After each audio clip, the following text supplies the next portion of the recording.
Greetings, salutations, hello there, welcome, and for those of you who are returning, welcome back. I am Derek Brett Judd II, or D-Rex if you prefer. It is my pleasure to have you, and it is an honor and a privilege to guest star in today's episode of Your Life Story. Thank you, thank you, thank you. My objective in life is to help as many people as I can in every way that I can and as efficiently as possible. Today I wanted to talk about something that I've had to come to terms with for myself. Some people just won't like you, but that is okay. And I would dare say that it is necessary for those people to have that experience. You see, some people will try to tear you down, no matter how loving and compassionate and uplifting you may be.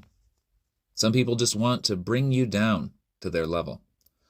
Some people just lash out at those who shine a light on their demons, so to speak, the unhealed parts of themselves, the traumas and grief and loss and abuse and abandonment and shortcomings and failures and insecurities and betrayals and unresolved internal conflicts and all the hurt and pain that gets pushed down over time. And sometimes unhealed people want to make others feel like they do. They look at the world as a dark and unforgiving place. And they tend to look at anyone emanating joy or love or enthusiasm or positivity or light as fake or naive or too ignorant to recognize the darkness or just plain stupid or so entitled that they've never had to contend with any kind of internal struggles. These people tend to think the worst of their fellow man, and they are especially skeptical of do-gooders like me, who genuinely believe in others and want to lift people up in a meaningful way.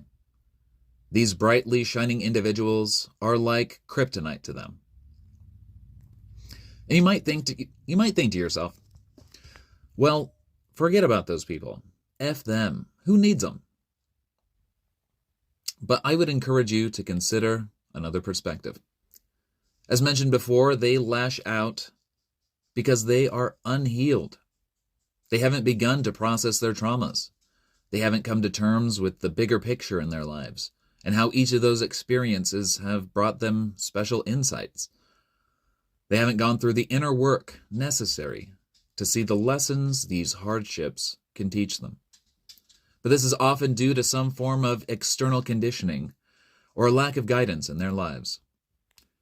For example, a male might go an entire lifetime without processing his emotions simply because men have been conditioned to believe that emotion equals weakness. This conditioning is compounded by especially masculine environments, like a military setting, for example. The misunderstanding is that, or rather, the misunderstanding that is conveyed and reinforced is that emotion equals weakness, when in actuality, being controlled by one's emotions would be considered weakness. Allowing yourself to speak or act in anger, for example, would be considered weakness. But if you can learn to acknowledge and process your emotions in a healthy way, then you can learn to feel things without those feelings controlling your words and actions. When a person lacks guidance in their life, be it an absence of parental supervision or positive role models or mentors, or even a lack of positivity among one's peers, it can be a tremendous challenge to move in a positive direction with one's life. Most schools don't teach any life skills whatsoever, so if a person's upbringing is devoid of guidance from other sources, they're in the delicate position of trying to navigate life's challenges alone. The concept of common knowledge is not granted uniformly to all peoples across the globe. Furthermore, even two people who go to the same school will not possess the same pool of knowledge. It is preposterous to assume that other people know the things you do. And I will go into painstaking depth on why that is in another video, for those of you who would like me to elaborate. At any rate, a lack of guidance can, and usually does, lead to considerable amount of mistakes, failures, pain, and emotional damage. Often, the lack of positive support in the person's life will result in dwelling and suffering in their traumas, day in and day out, sometimes even leading them to form their identity around their pain. And then that pain is reflected outward in their behavior and interactions with the world. This is a deep, dark pit that is almost impossible to emerge from by yourself.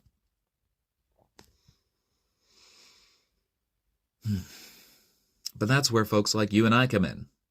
People who find themselves deep in their personal abyss need a hand more than most. No, I'm not saying you should jam yourself into their business like a crowbar and crack them open against their wishes. Healing takes time, and you can't force it. But you can be there for them. You can listen. You can do your best to understand them and love them where they are. You can build a bridge. You can show them that your light is real, that they are welcome, that there is still good and hope in the world. Generally speaking, when people lash out at you, this is not about you. It is about them. As I noted before, this is an indicator of unhealed and unprocessed emotion, pain, trauma, etc. It is important to remember this and to not take it personally. This is the result of their own internal struggles. Be patient with them. If you choose to be there for them and they still choose to lash out or push you away, then give them the space to reflect and process. Healing takes time. And some people are not yet at a point in their journey where they are ready to stop running from themselves. Even if they aren't ready to heal yet, letting them know that you are there for them when they are ready is a huge step towards facilitating that healing. You are both informing them that healing is okay and necessary, as well as offering them the comfort and compassion of emotional availability when that time arrives. And for those of you facing that darkness yourself, it is never too late to heal. I know how heavy that burden can get. I know how dark and lonely it can feel. But once you can slow down, reflect, and process those emotions, those traumas, all that pain that you carry and avoid, you will feel so much lighter, so much brighter. Life becomes so much more wonderful when you can allow the light in. There is hope, my friends. It is never too late. If you need someone to talk to, please reach out to me. I will never judge you. And if not me, then please find a therapist or another trusted friend. I can't speak for your other friends, but a therapist is paid to do what I'm offering and can be a great and confidential option if you're not comfortable opening up to someone you know.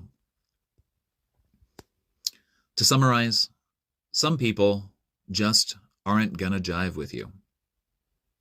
But even when folks go so far as to lash out at you, keep in mind that this is not about you. This is the product of their unresolved inner turmoil.